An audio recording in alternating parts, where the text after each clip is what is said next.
Hi everybody, Francesca Verri here. You are actually in my bathroom closet with me. Yay! I've been meaning to organize this closet for a little bit of time now. Not even so much that there's necessarily a lot of clutter in here, but there is.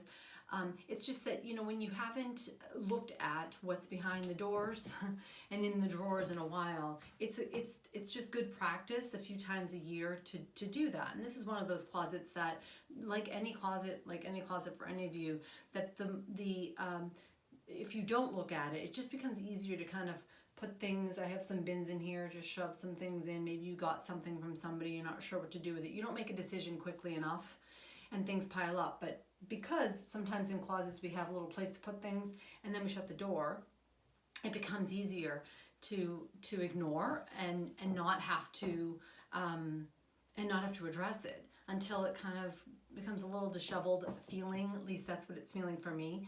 I've gone to a few clients' homes where I've done similar stuff, so I kind of think, oh, I got to do that in my house. That's the best part about the work that I do. But I just wanted to show you a little bit about what goes on in this closet. And really, it's great space. I don't love that there are things on the floor. And this is sort of, while it makes some sense, I know kind of what's in here. I don't like the way it looks. These are all my essential oils. You know, we have travel containers, travel bags, what have you. Towels. Why are there towels here? And then there are towels down there. See, it's not working for me. So and there is a lot of extra space here. I did start this purge, if I'm being honest, and I moved a few things around. What I'm going to do is I'm going to purge each of these storage bins that you see, and I'm going to lighten the load, and then probably reconfigure how, which would make sense, how it all looks in the closet. So I'll put the like items together, towels together, travel items together, etc.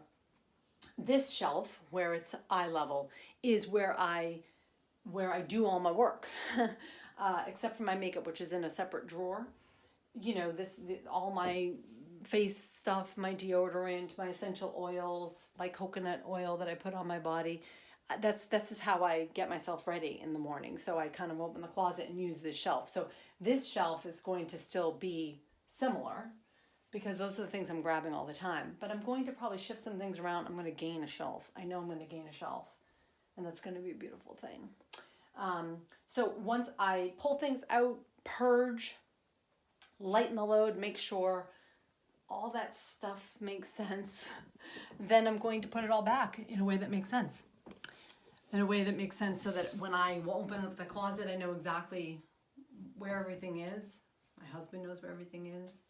And then the area feels a little bit light. Look at behind a door, in a drawer, that's exactly where you want things to be light, because when you are cluttering behind the doors and in the drawers, it weighs on you. It's the same thing if you have, oh, my camera's falling.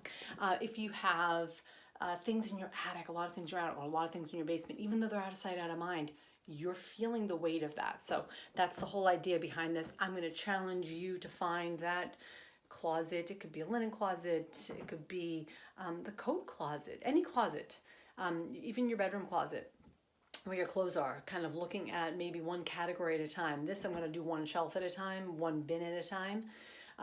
Drawer, utility drawer, your makeup drawer.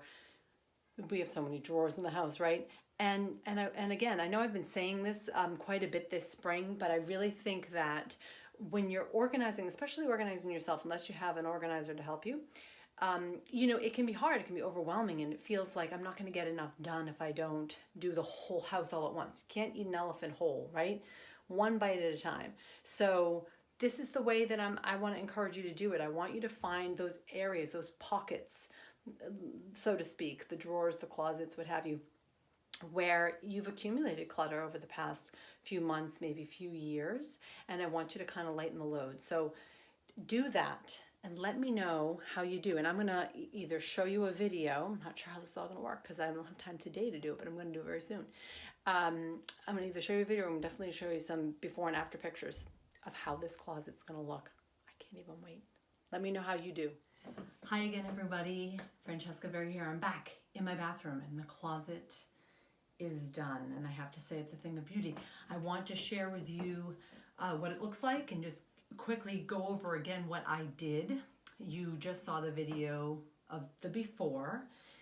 And I have to say, in looking at that video, I was like, how did I ever live with a closet looking like this? So I'm going to show you what I did and show you how gorgeous it looks. And I did gain a shelf, just about. I mean, let me just show you. So, I mean, doesn't she look gorgeous? She really does. This is my hair supplies, blow dryer, brushes, and it was down the bottom. Now I've got my soaker tub, for me to soak my feet, and a scale and spare toilet paper. And I moved that up. So if I really moved it up one more shelf, I'd have to see that whole shelf free. I mean,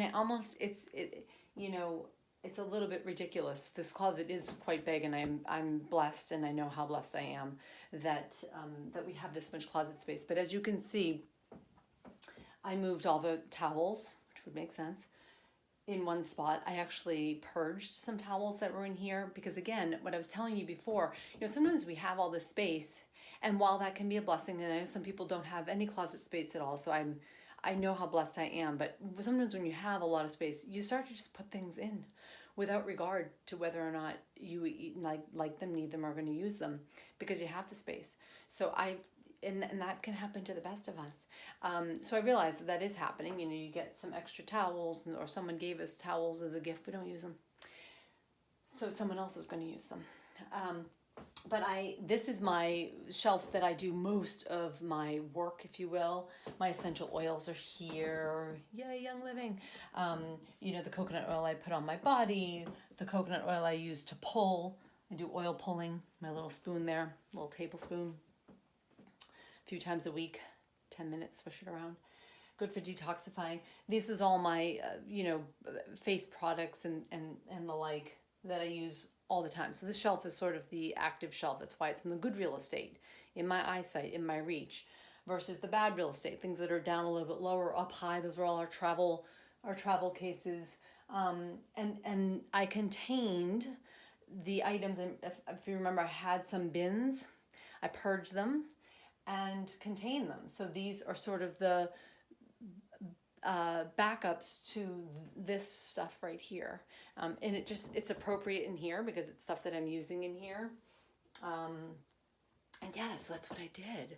And so now it's your turn.